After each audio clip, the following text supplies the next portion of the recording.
Yo, yo, yo, yo, yo, yo, yo, yo, yo, what it do? What it be? It's your boy, Agent A and T repping the motherfucking spell block agent C. You already know what it do, what it be, all that. So today we gonna be talking about marijuana and how it's been stigmatized throughout American history. Yet now all of a sudden, since the right people in the right places have discovered that marijuana can be profitable and people will still pay for it despite it being one of the highest taxed goods in America now.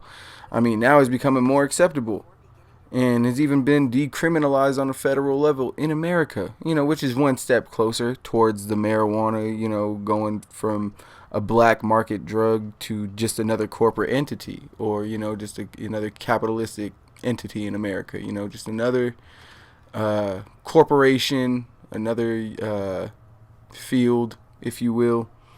It's getting really we're witnessing the weed game go corporate. We're witnessing it go fed. You feel me? But it's where most people have been wanting in a sense, but it's come with a steep cost at taxes on marijuana in California and Colorado.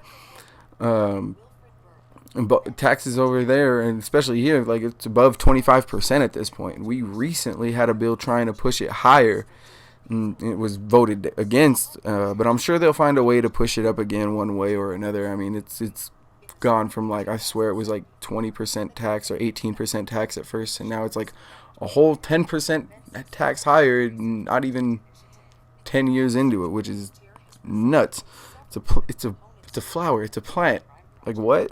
But before we get into it, though, marijuana's history in America, it is worth noting that the uses of hash, cannabis, and hemp go as far back as 3000 BC, as cannabis and hemp were vital crops in ancient Korea and Japan.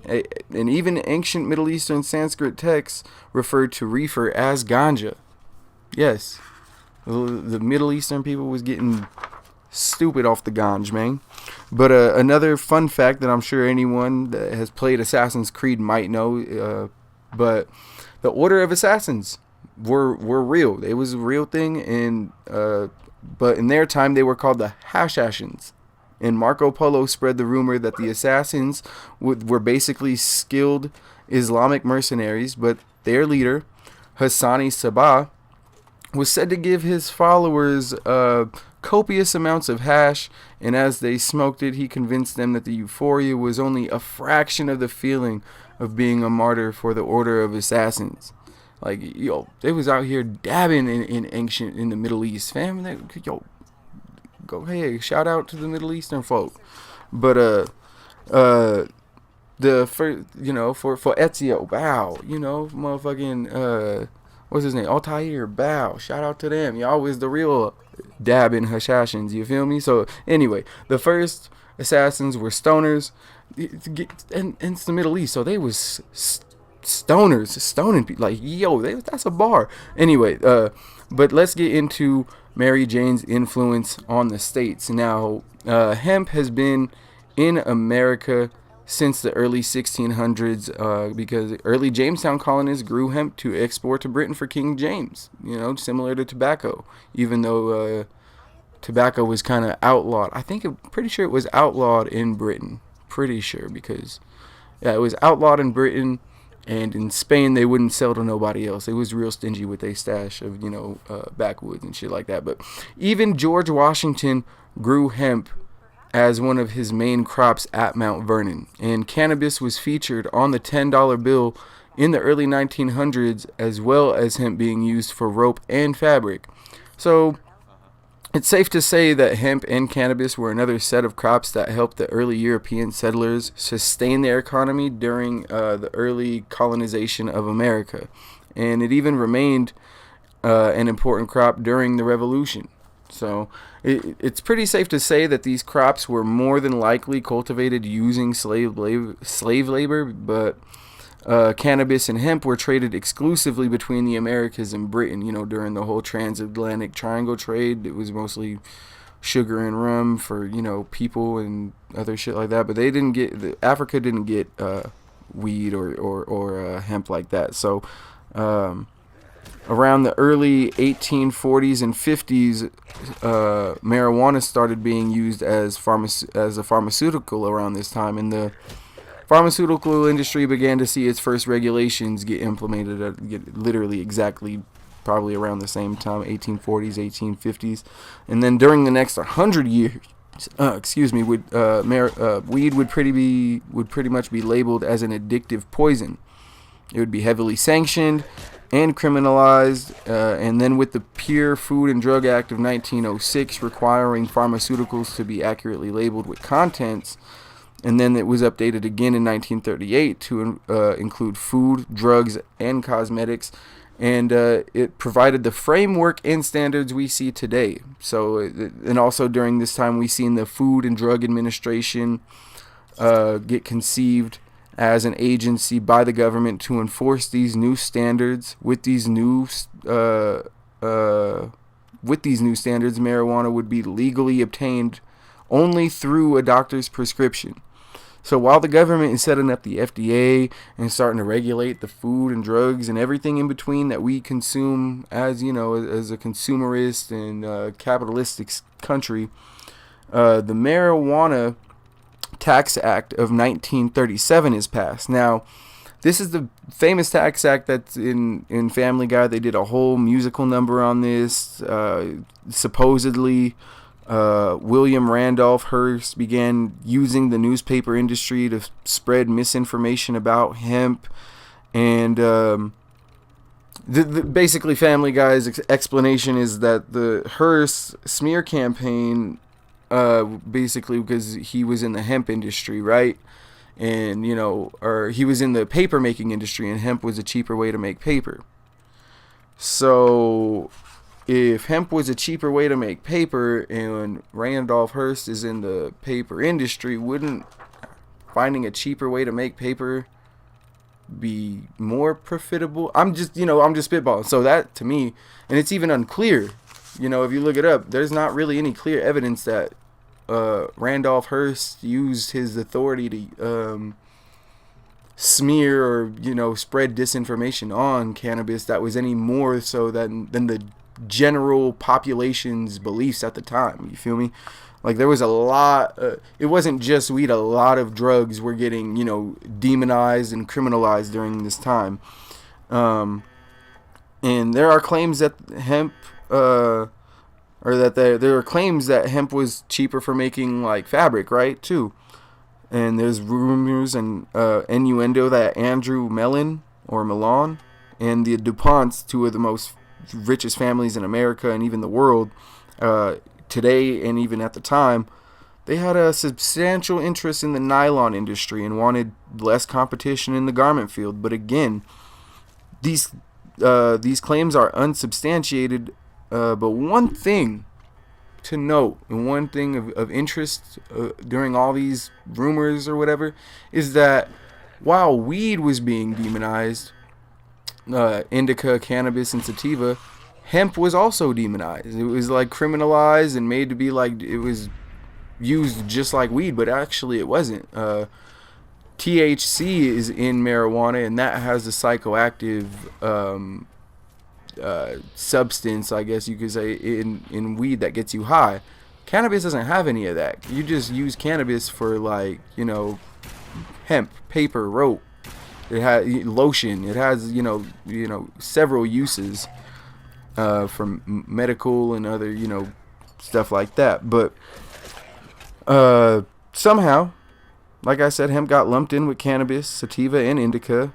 But it's kind of crazy because during the 1940s, for the war effort, the government allowed farmers and even urged farmers to start growing hemp again, and they weren't allowed to grow weed and it's crazy because it's like, okay, so they're allowed to grow hemp but not weed, so you clearly know there's a difference between the two, yet both are still criminalized after the war and federally illegal. Like, that's something doesn't make sense right there. So again, big mystery on why cannabis was demonized and all the misinformation was spread during this time and the whole scare factor. I mean, there's like the the whole reefer madness and the Devil's Harvest, propaganda movies that made weed seem like, you could overdose off one hit and this and that, he had too many marijuanas, type shit. Just basic early 1900s or even late 1800s, like, fear phenomena, if you will. But with all the lives that tobacco and alcohol have claimed over the last century, either some very powerful people wanted to make money knowing they were falsifying information and killing people. Never happened in America before, right? But or the people in charge genuinely believed and still hold the belief that weed is more harmful than cigarettes or alcohol. Either way, it's ludicrous that there are sanctions on weed and how much you can buy, yet I can walk into a liquor store and buy every single drop of alcohol, every pack of cigarettes, and every little jar of chew, and go on about they'll help me load that shit into my truck, bro. I'll buy out the liquor store of everything they got, and no one would bat an eye, as long as I got the space to fit it in, right? But I can only buy an ounce of weed a day. I can only buy a certain amount of weed, or if I'm a medical patient, I can only buy 2 ounces, whatever. That's ludicrous. That's stupid. But, and I'm not saying one vice is better. Everybody got their own addictions. If you do tobacco, you smoke cigarettes. If you smoke weed, if you drink, if you do all three, it don't make it any less, because if the Bible says if you do one sin, it's the equivalent of any other sin. You feel me?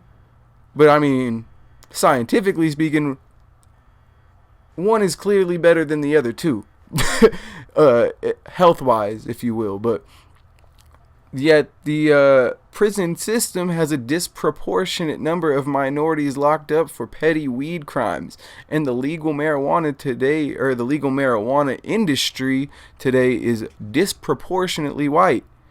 And maybe the government was just waiting so the right people could capitalize on what's become a multi-billion-dollar industry while still locking up minorities for petty weed cases. And today, the cost of starting up a marijuana business, all the hoops you got to jump through, all the papers you got to fill out, all the background checks, it's set up in a way so that only a certain kind of people can benefit off of it. You feel me?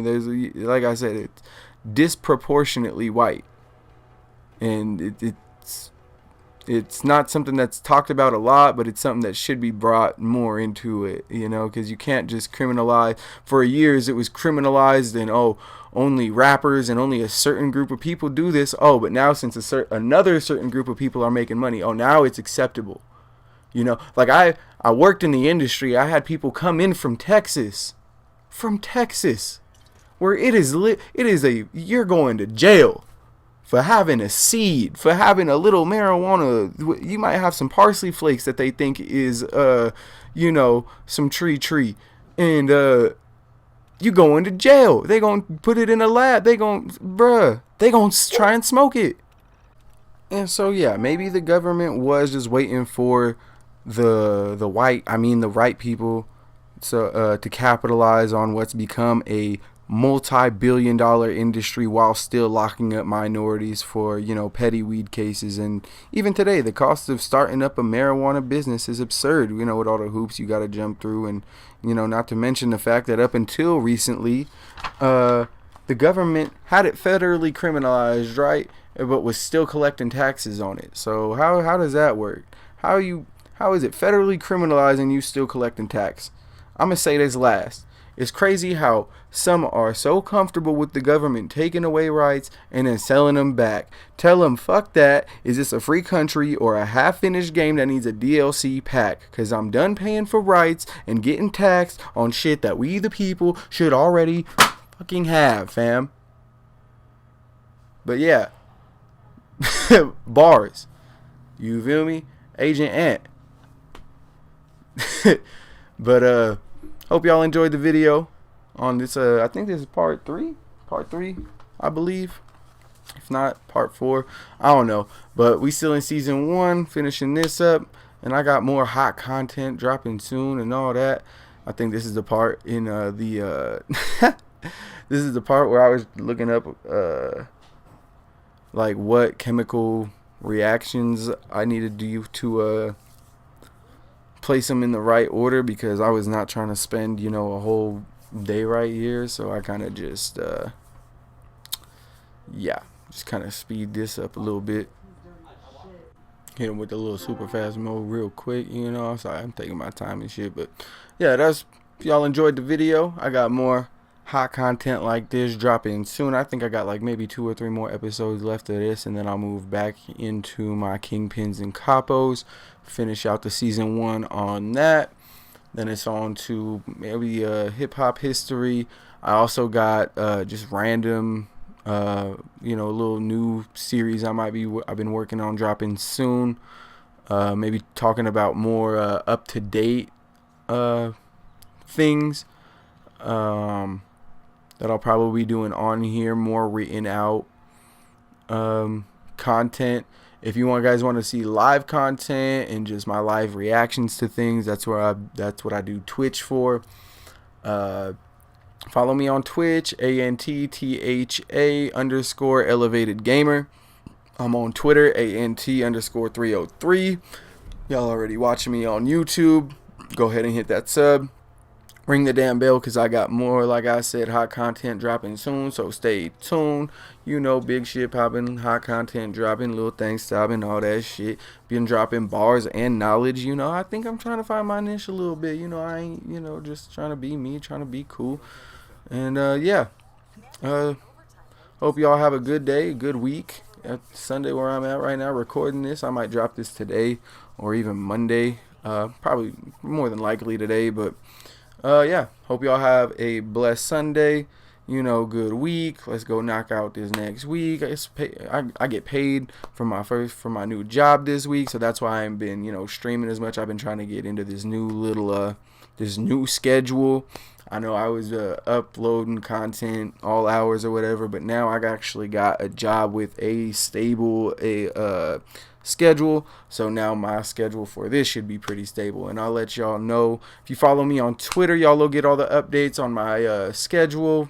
Monday through Sunday, I'm out here doing this little side hustle work until it become my main hustle. You feel me? But yeah, y'all be safe out there. Y'all don't get smoked. It's been your boy Agent ANT, repping the Spell Block Agency and all that. Game gang, we don't play. I got like 2 minutes left in this video. Been playing a lot of Fallout. Been streaming NBA 2K on Twitch. Almost done with my 2K, and then I'll probably hop back into some Madden, maybe some UFC on my live. Just started the Arkham Asylum Let's Play last night. Go check that out. I'll probably play some more of that tonight. But yeah, y'all be safe. Like I said, just trying to ramble on and waste some time for the end of the video, because this got through. I don't even know what this was. I think it's like it's not ArcJet Systems, but forgot the name of this place. To give you the cool little T5 or XO1 power suit armor, a chest plate. Knock a little side quest out for a minute. Boom! Oh my God, son! I will blow your head off your shoulders. No, I'm just playing, but I really did that shit though. Now we gotta smoke Molly too after she helped us out. Thanks for the armor. Oh yeah.